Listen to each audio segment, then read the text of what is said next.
Yeah, sorry for that. Okay. So, Barrister, I would want you to help me dissect this conversation.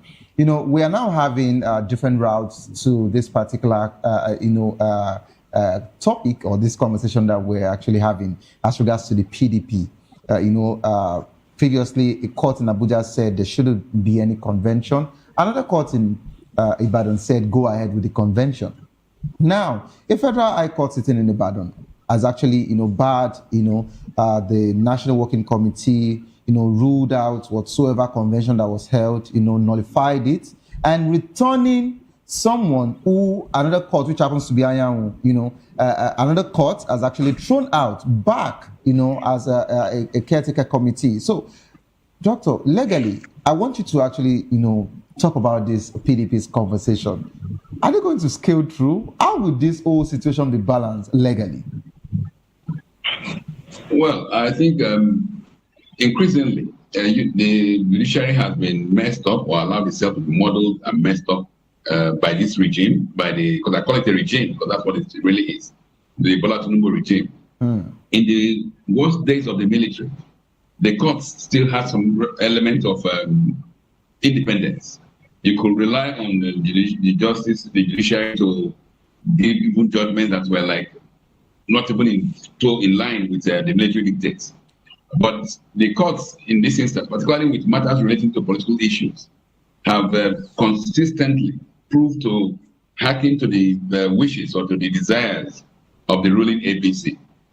What has happened to the PDP and also to Labour is not what can be discussed in legal terms. It's pure politics, with some judges allowing themselves to be used as political tools.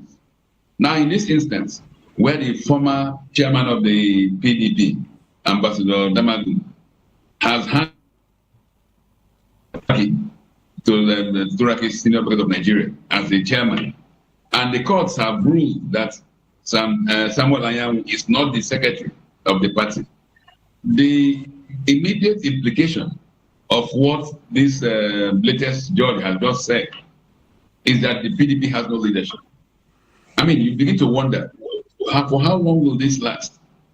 Does the judges realize that they are incurring the wrath of the people on the judiciary for peanuts, for lucre, for whatever they are being given?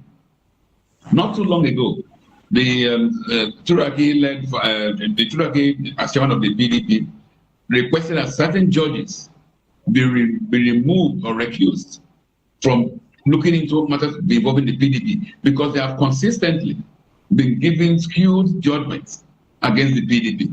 That is how low some judges have fallen in this dispensation.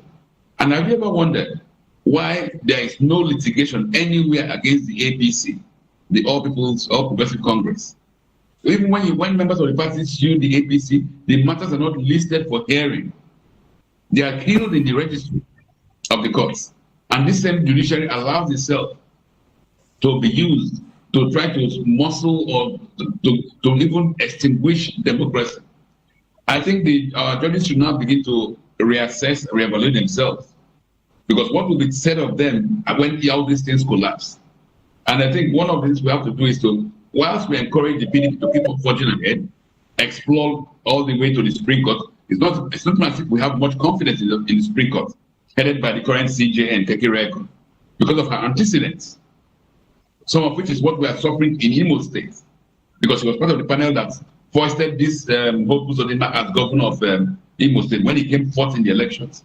But the PDP should be encouraged to keep on exploring the judicial process until it gets to its zenith.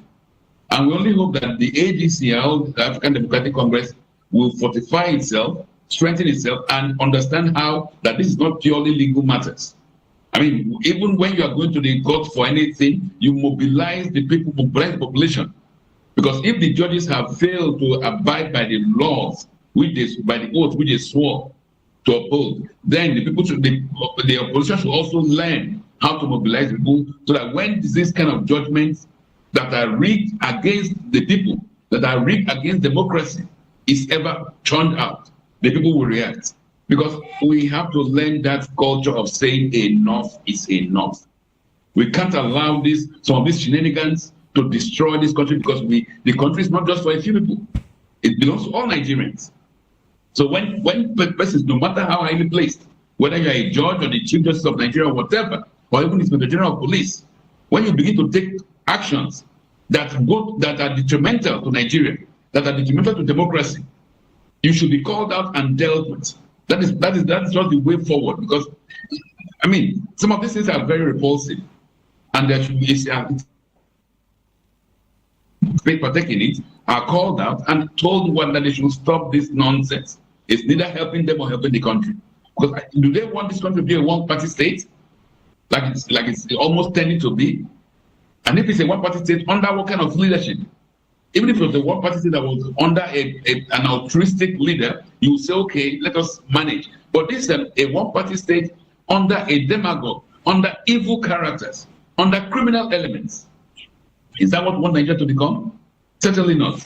So when judges like this make this kind of pronouncement, they make themselves open for all kinds of evaluations, and they get what they deserve. Thank you very much. Thank you for your submission, Barrister. Let's go to Benin, where we have